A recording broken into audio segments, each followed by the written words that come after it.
देखिए, बिहार की कानून व्यवस्था मैं कह रहा हूं कि अभी ये चिंता से ऊपर चली गई है। लेकिन डिप्टी सीएम तो बोलते हैं कि छोटी मोटी करते हैं। मैं दुर्भाग्यपूर्ण है, डिप्टी सीएम साहब को कौन बताता है कि किसी भी घटना में जिसमें कोई आहत होता है, किसी को चोट पहुंचती है, चाहे वो फाइनेंशियल चोट हो या किसी तरह की चोट हो, ये जो डर और भय का माहौल मोकामा वाले इलाके में है, ये छोटी मोटी घटना नहीं है। इसको अगर आप छोटी मोटी घटना कह रहे हैं तो सार्वजनिक जीवन में जिस भाव के साथ किसी व्यक्ति को रहना चाहिए उसका अभाव है। और मैं समझता हूं नेता प्रतिपक्ष ने भी बार बार ये बात कही है कि भाई, बिहार के लिए सामूहिक चिंता हो। ये सामूहिक चिंता अगर नहीं है तो इसका मतलब आप बिहार के लिए नहीं सोचते।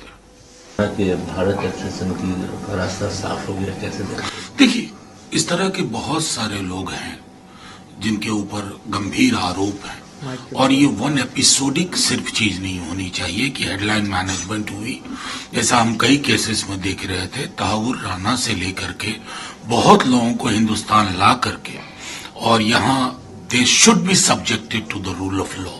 जो फेहरिस्त में इकोनॉमिक ऑफेंडर्स भी हैं, कितने नाम लो, मालिया साहब हैं, मेहुल चोकसी हैं, नीरव मोदी हैं, उसके अलावा और जो क्राइम का सिंडिकेट रन करके दे आर अब्रॉड, वो सारी चीजें होनी चाहिए, एपिसोडिक नहीं होना चाहिए।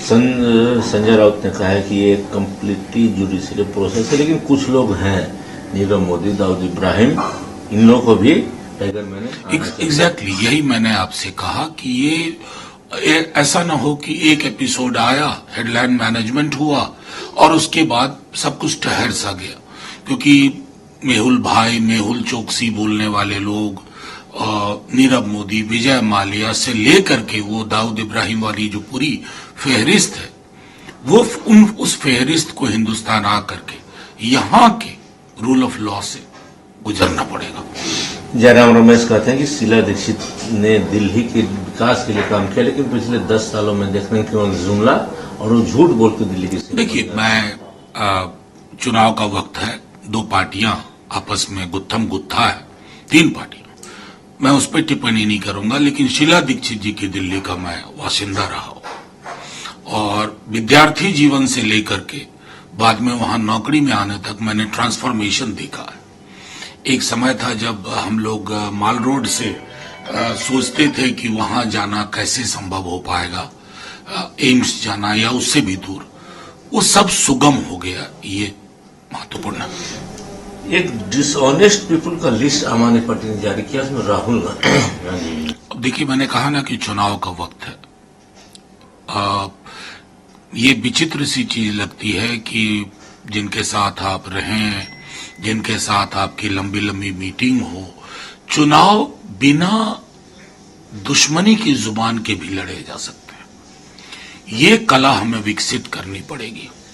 ओछी टिप्पणी करके, मैं समझता हूं किसी के लिए भी, ये सिर्फ आम आदमी पार्टी के लिए नहीं कह रहा हूं, कि एक पॉलिटिकल एजेंडे पे बातचीत हो कि भाई हमारी प्रतिबद्धता ये है, ये मेरा ब्लूप्रिंट है, ये आपका ब्लूप्रिंट है, फैसला कर लीजिए। ये जो गिरावट है ना, कि दुश्मनी की जुबान से, अंत शंत, ओछे बयानों से, ये किसी की ओर से आए, ये लोकतंत्र को दूषित करता है। बीजेपी ने अरविंद केजरीवाल को एक पोस्टर के बाद उन पर साधा निशाना, और यमुना को उन्होंने टारगेट किया और लिखा है कि मैं फेल हो गया। देखिए, मैं सीरीज, उन्होंने तो खुद भी स्वीकारोक्ति की यमुना को लेकर के। बीजेपी, मुझे दुख इस बात का होता है, सिर्फ वहीं नहीं, कहीं के भी चुनाव में।